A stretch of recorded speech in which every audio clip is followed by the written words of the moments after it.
Hello hello hello and welcome to the point academy. मैं हूं निशिता दोगने और एक बार और आप सभी का वेलकम करती हूँ डिजर्व पॉइंट एकेडमी पर। और करने वाले हैं हम एक और बहुत ही इंपॉर्टेंट क्वेश्चन जो कि ग्लोबलाइजेशन चैप्टर से है और काफी बार एग्जाम में पूछा गया है। एक इंपॉर्टेंट क्वेश्चन है, तो फटाफट से देखकर इसको कंप्लीट करते हैं और समझते हैं क्या है इसका आंसर। ठीक है, तो क्वेश्चन हमारे पास जो है वो है the impact of globalization has not been uniform. Discuss with help of example. हमें बताना है कि स्टेटमेंट दिया हुआ है। ये क्वेश्चन 3 से 4 बार पूछा गया है और ये क्वेश्चन जो है यहाँ पर या तो स्टेटमेंट में बोलते हैं या फिर वो डायरेक्टली जो है वो पहले डायरेक्टली पूछते थे, लेकिन अब उसको स्टेटमेंट में देकर फिर आपसे पूछा जाता है। ठीक है, उन्होंने बोला है कि जो ग्लोबलाइजेशन है उसका इम्पैक्ट जो है, उसका असर जो है वो हर जगह एक जैसा नहीं था। ठीक है, यूनिफॉर्म नहीं था, मतलब हर जगह एक जैसा नहीं था। ऐसा नहीं कि हर जगह अच्छा ही अच्छा हो रहा था या फिर हर जगह बुरा ही बुरा हो रहा था। ये स्टेटमेंट दिया और हमें इसको डिस्कस करना है with the help of example. ठीक है, और दूसरा उन्होंने क्वेश्चन इस तरीके से पूछ लेते हैं कि discuss the impact of globalisation on India. India में ग्लोबलाइजेशन का इफेक्ट कैसा था, इम्पैक्ट जो है वो कैसा पड़ा था। ठीक है, तो फटाफट से मैं आपको आंसर बताती हूँ और समझिएगा, है ना। पहला मेरे पास है पॉजिटिव इम्पैक्ट। मैं देख लेती हूँ कि ग्लोबलाइजेशन के कारण जो है वो किस तरीके से इम्पैक्ट जो है वो पॉजिटिव कैसे था। ठीक है, क्या क्या पॉजिटिव चीजें हुई थी, है ना।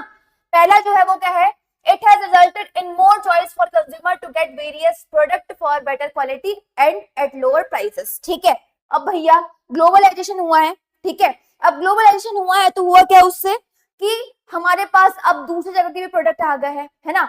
मेरे पास पहले सिर्फ यहाँ पर इंडिया के अंदर स्ट्रीट फूड था, लेकिन फिर मेरे पास मैकडी आया, केएफसी आया। ठीक है, ये सारी चीजें आई तो हुआ क्या कि अब लोगों के पास जो है वो चॉइस आ गई है। जैसे कि आपके चैप्टर में एक चाइना टॉय का जो है वो एग्जांपल दिया हुआ है। ठीक है, वहां पे क्या है, वहां पर जब चाइना के टॉय आए तो अब लोगों के पास जो है वो कम रेट पर ज्यादा अच्छा प्रोडक्ट जो है वो चॉइस जो है वो उसके पास आ गई है ना। तो हुआ क्या कि ग्लोबलाइजेशन जैसे जैसे आया वैसे वैसे लोगों के पास जो है वो चॉइस आती गई, वैरायटी आती गई कि मेरे पास पहले जो है वो सिर्फ कितने दो चीजें होती थी, मुझे दो चीजों में से एक चीज जो है वो खरीदना पड़ता था। ठीक है, लेकिन अब क्या है, अब मेरे पास एक ही चीज के 15 वैरायटी है ना।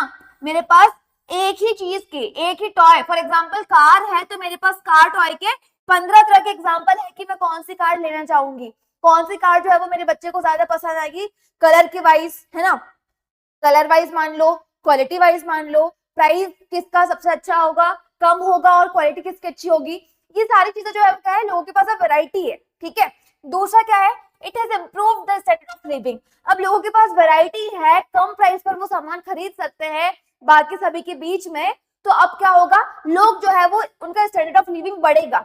साथ ही साथ स्टैंडर्ड ऑफ लिविंग दूसरे तरीके से भी बढ़ सकता है कि अब जब एमएनसी आएगी हमारे इंडिया के अंदर तो वहां पर जब वो इंडस्ट्री सेटअप करेगी तो लोगों को एम्प्लॉयमेंट मिलेगा, लोगों को एम्प्लॉयमेंट मिलेगा तो उनकी अर्निंग आएगी, अर्निंग आएगी तो डायरेक्टली क्या होगा, स्टैंडर्ड ऑफ लिविंग बढ़ेगा, है ना। तीसरा, with the investment by MNC new jobs have been created in the developing countries। ठीक है, अब भी मैंने बताया कि जब एमएनसी आती है तो वो क्या करती है, इंडस्ट्री सेटअप करती है ना, बाकी ऑफिस वगैरह बनाती है वो। तो क्या होता है वहां पर, चाहे आप मान लो कस्टमर केयर की बात मान लो, इंजीनियर्स की मान लो, या फिर स्किल्ड वर्कर हो गए, आपके अनस्किल्ड लेबर हो गए, ये सारे ही लोग जो है वो उनके लिए नई नई अपॉर्चुनिटीज आई। अब उनके लिए जॉब जो है वो बन रही है, लोग जो है वो वहां पर जॉब कर सकते हैं। ठीक है, नेक्स्ट क्या है, new technology has been introduce. जब एमएनसी आती है तो वो अपने साथ नई टेक्नोलॉजी भी लेकर आती है। ठीक है, तो नई टेक्नोलॉजी भी आ रही होगी हमारे इंडिया के अंदर, है ना।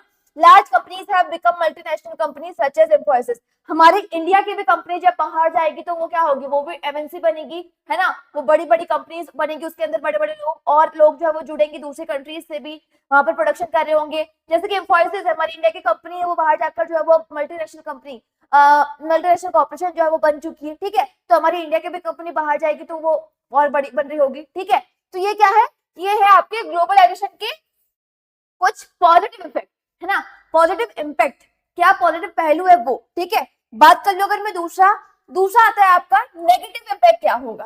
ठीक है, क्या नेगेटिव इम्पैक्ट जो है वो हुए हैं, है ना।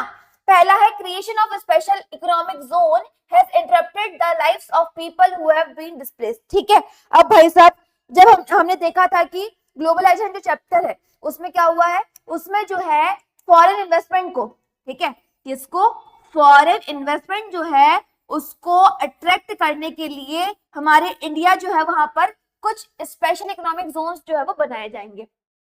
ठीक है, अभी जो स्पेशल इकोनॉमिक जोन्स हो गए, यहाँ पर सारी फैसिलिटीज होगी, रॉ मटेरियल मान लो, मार्केट मान लो, इलेक्ट्रिसिटी है, पावर है, वाटर सप्लाई है, सारी चीजें जो है वो हो रही होगी वहां पर। लेकिन जहां पर ये स्पेशल इकोनॉमिक जोन्स बनेंगे वहां पे क्या होगा, वहां पे जो लोग रह रहे थे उनको क्या होगा, उनको वहां से डिस्प्लेस होना पड़ेगा। ठीक है, क्या होना पड़ेगा, वहां पर वो जो लोग रह रहे थे उनको डिस्प्लेस होना पड़ेगा। तो जो स्पेशल इकोनॉमिक जोन्स बने थे ग्लोबलाइजेशन के कारण, ग्लोबलाइजेशन के लिए, वो जो है वो उसके कारण हुआ कि बहुत सारे लोग जो है वो उनकी जगह से उनको डिस्प्लेस होना पड़ा। ठीक है, next, flexibility in labor laws has worsened the condition of workers who may be appointed temporarily। ठीक है, हुआ क्या कि हमने देखा था कि लेबर लॉ जो है वो बने हैं, कुछ फ्लेक्सिबल लेबर लॉ जो है वो इंट्रोड्यूस किए गए थे इंडिया के थ्रू। क्यों, क्योंकि अब जो है वो एमएनसीज जो है, फॉरेन इन्वेस्टमेंट जो लोग करेंगे, तो वहां पर वो लेबर को ऐसा नहीं कि उसको परमानेंटली रखना पड़ेगा, वो कभी भी स्मूथली हटा सकते हैं, कभी भी रख सकते हैं। ठीक है, जब भी बिजी पीरियड आएगा तो वो ले सकते हैं, और जब भी उनके पास काम वगैरह जो है वो ज्यादा प्रोडक्शन नहीं होगा तो वो हटा सकते हैं। लेकिन इससे हुआ क्या, जो हमारे लेबर है, ठीक है, लेबर है, उनको दिक्कत आएगी, उनको अब इनसिक्योरिटी हो जाएगी, है ना, कभी उनके पास काम रहेगा, कभी नहीं रहेगा। तो ये जो लेबर लॉ हुए थे जिसमें फ्लेक्सिबिलिटी आई थी लेबर लॉ में, उसके कारण जो है वो वर्कर की कंडीशन जो है वो और ज्यादा खराब हो गई थी। अब उनको जो है वो और ज्यादा इनसिक्योरिटी आ गई थी कि भाई हमें कभी भी हटा सकते हैं, है ना। लास्ट क्या है, small producer are unable to compete with MNCs, thus several units have been shut down rendering many workers jobless। ठीक है, अब जब MNC आई तो हुआ क्या कि इंडिया के अंदर कंपटीशन बढ़ा, और छोटे छोटे जो प्रोड्यूसर थे, ठीक है, जिनका प्रोडक्शन हो रहा था, तो MNCs जो है वो उनके प्राइस में थोड़ा कम आने के कारण, लोअर प्राइसेस और हाई क्वालिटी के कारण क्या हुआ कि बहुत सारे जो स्मॉल प्रोड्यूसर है उनको अपना जो प्रोडक्शन है वो क्या करना पड़ा, उनका खत्म हो गया, मतलब अब उनके प्रोडक्ट जो है वो चल नहीं रहे थे, तो उन्हें बंद करना पड़ा। और जब स्मॉल प्रोडक्शन जो है वो बंद हुआ तो वहां पर बहुत सारे लोग जो है वो उनकी जॉब वगैरह जो है वो गई, अब वो लोग जॉबलेस हो गए। ठीक है, अच्छे खासे नंबर में लोग जो है वो जॉबलेस है। तो ये नेगेटिव इम्पैक्ट जो है वो हुए थे आपके ग्लोबलाइजेशन के कारण। ठीक है, हमने देखे पॉजिटिव भी, नेगेटिव भी। ये क्वेश्चन बहुत इंपॉर्टेंट है, ये क्वेश्चन ध्यान में रखना। ठीक है, पूछा गया है बहुत बार, तो चांसेस होते हैं कि हो सकता है आ जाए, पॉसिबिलिटी रहती है ना। तो एक बार बहुत अच्छे से ये पूरा देख लेना, और क्वेश्चंस जो है, ठीक है, मुझे सजेशन देना कि और कौन से क्वेश्चन जो है वो मुझे करवाने हैं, और कौन से क्वेश्चन जो है वो मोस्ट रिपीटेड है, तो मैं वो सारे क्वेश्चन जो है एग्जाम तक सारे कंप्लीट करवा दूंगी। कमेंट सेक्शन में जरूर से जरूर मुझे बताना क्या आपके लिए हेल्पफुल था, और मुझे सजेशन अपनी देना। तब तक के लिए मिलूंगी मैं आपसे नेक्स्ट वीडियो में। लाइक जरूर कर देना, चैनल को सब्सक्राइब जरूर से जरूर कर देना, ताकि सारे के सारे वीडियो आप तक फटाफट से पहुंच जाए और आपकी प्रिपरेशन को एक बहुत अच्छा बूस्ट मिल जाए। मिलूंगी मैं आपसे नेक्स्ट वीडियो में, तब तक के लिए बाय बाय।